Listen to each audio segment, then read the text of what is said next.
የማዕከላዊ ኢትዮጵያ ሕዝብ ተወካዮች ምክር ቤት ስድስተኛ ዙር 5ኛ ዓመት የሥራ ዘመን 5ኛ መደበኛ ጉባኤ ከፊት ለፊታችን ጥር 25 እና 26 ለሁለት ቀናት ይካሄዳል።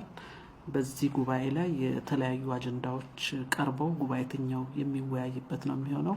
የመጀመሪያው የባለፈው ጉባኤያችንን ቃለ ጉባኤ አቅርበን የምንወያይበት የምናጸድቀው ነው የሚሆነው።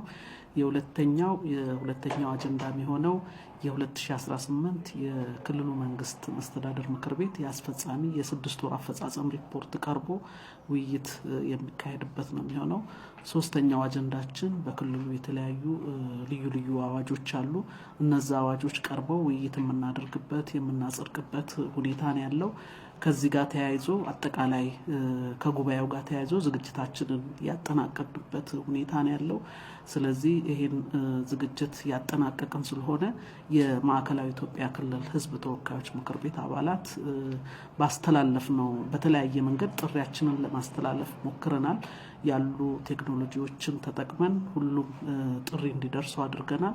ስለዚህ ከእለቱ አንድ ቀን ቀደም ብሎ በወልቂጤ ከተማ ላይ በመገኘት ለዚህ ውይይት ሊሆን የሚችል የተለያዩ ሰነዶች የተዘጋጁ ሰነዶች አሉ። እነዛም በመውሰድ በ25 ወልቂጤ የጉባኤ አዳራሽ ላይ ከ2 ሰዓት ተኩል ጀምሮ የምንጀምር ስለሆነ በዚህ በክብር እንዲገኙልን ለምክር ቤት አባሎቻችን ጥሪ ለማስተላለፍ ነው። አመሰግናለሁ።